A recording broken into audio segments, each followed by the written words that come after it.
O basquete cearense bem que tentou, mas não foi páreo para o Paulistano e o Franca, e acabou derrotado nas 2 partidas que disputou nessa semana.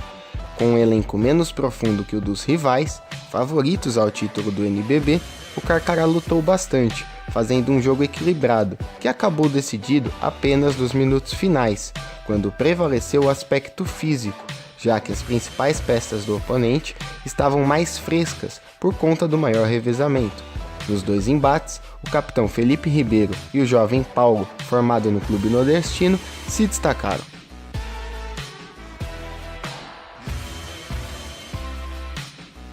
Em compensação, a semana do Bauru Basquete foi perfeita. O time embarcou ao Rio de Janeiro com uma missão bem clara: vencer os 2 jogos contra Vasco e Botafogo para começar a sua recuperação dentro do campeonato. Pois bem, diante das equipes cariocas, o Dragão mostrou claros sinais de evolução, sobretudo defensivamente, com retornos de peças importantes, como Larry, Basílio e Alex Garcia.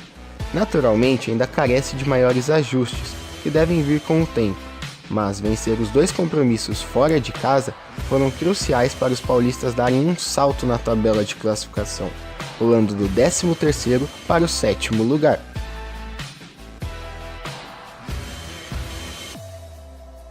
Se o Dragão tem subido na tabela de classificação, o Botafogo vem em queda livre. O time de General Severiano tem feito bons jogos recentemente, como foi contra o Bauru na última sexta-feira, mas a dificuldade apresentada nos momentos decisivos tem pesado negativamente, e a equipe alvinegra não sabe o que é vencer na competição há 4 jogos, sequência que lhe afastou da briga pelo G4. A expectativa de melhora fica por conta do belo trabalho de Léo Figueiró e da qualidade do elenco, fortalecido com a chegada de Jackson no final do primeiro turno.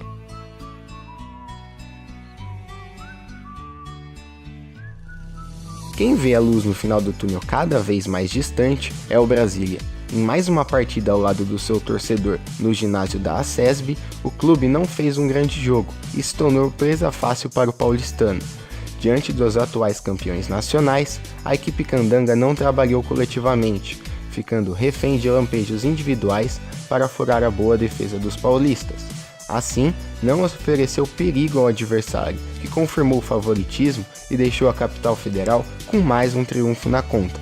Com o revés, o Brasília desperdiçou a oportunidade de igualar a campanha de Vasco e Joinville, que vem logo acima na tabela de classificação.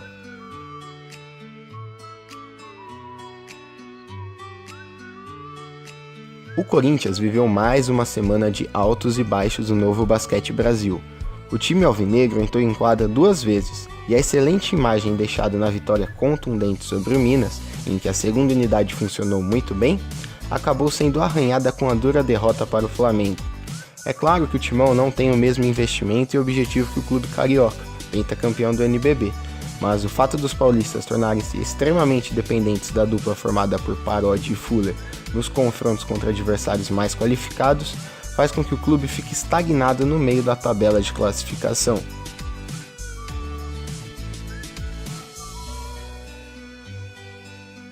O Flamengo entrou em quadra pela primeira vez em 2019. Após faturar o Super 8 e garantir o direito de disputar a próxima edição da Liga das Américas, que será totalmente reformulada, o rubro-negro voltou as atenções ao Novo Basquete Brasil. Diante do Corinthians, o Mengão contou com mais uma excelente exibição de Franco Balbi e de Marquinhos, para chegar à 3ª vitória consecutiva e seguir na perseguição ao Franca e ao Pinheiros, líder e vice-líder do NBB.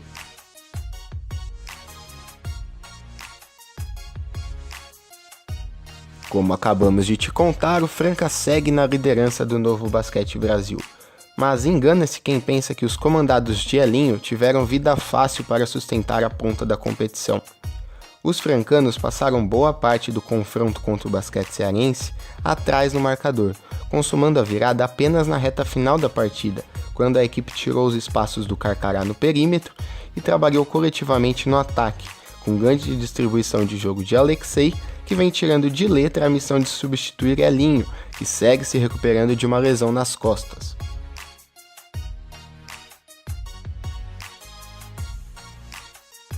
Já o Joinville sofreu um golpe duro na última quinta-feira.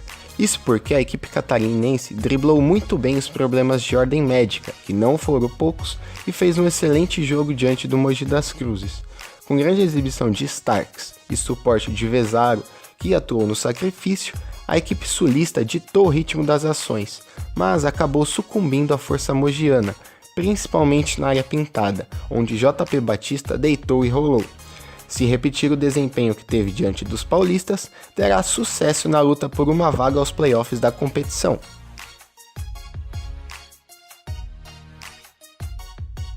Outro time que começou muito bem a temporada e vem caindo de rendimento é o Minas Tênis Clube. Nessa semana, a equipe entrou em quadra 2 vezes e acabou derrotada nos 2 compromissos, diante do Corinthians e do Pinheiros, ambos na capital paulista. Além dos problemas que sente quando atua longe de Belo Horizonte, o time ainda tenta se reinventar após a chegada de Leandrinho. Equilibrar o volume de jogo do ala da seleção brasileira, que possui média superior a 19 pontos, com o restante do grupo, é o maior desafio de Flávio Espiga para a sequência da competição.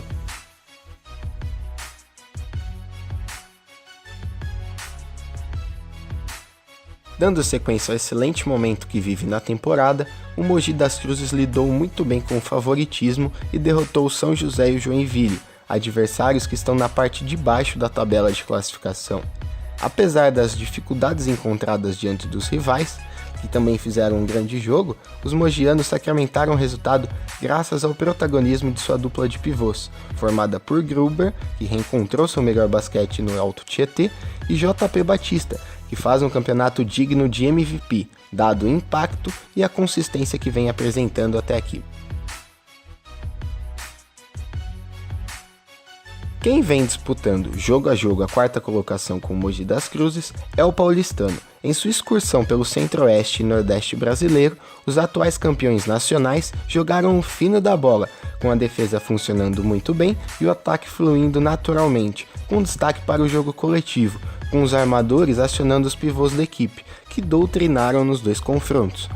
Com as vitórias sobre Basquete Cearense e Brasília, o CAP entrou momentaneamente no G4 da competição, ao menos até o Mogi voltar às quadras, já que possui um jogo por fazer.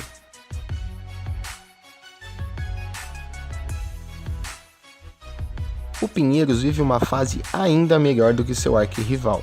Em mais uma atuação consistente dos pupilos de César Guidetti, o clube da capital paulista demonstrou muita maturidade para construir o resultado diante do Minas. Depois de muito equilíbrio ao longo das 3 primeiras parciais, o Pinheiros fechou muito bem os espaços na defesa e tomou as melhores decisões na contraofensiva, com Betinho municiando Bennett e Dawkins na saída em velocidade para o contragolpe. O triunfo sobre os mineiros garante a vice-liderança aos paulistas, que seguem de olho na primeira colocação, que hoje pertence ao Franca.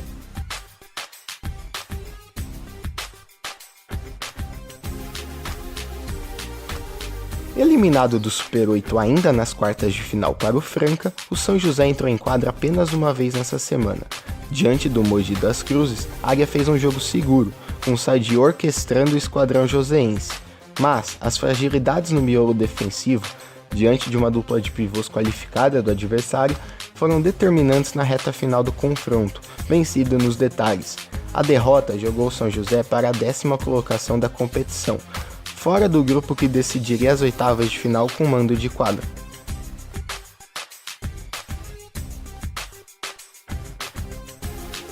Fechando o nosso primeiro giro semanal de 2019, vamos falar sobre a semana negativa do Vasco da Gama.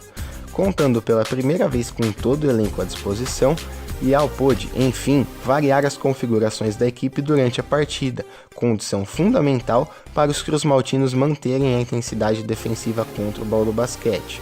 No entanto, os cariocas movimentaram pouco a posse de bola na etapa complementar, forçando inúmeras jogadas e tomando a virada do Dragão.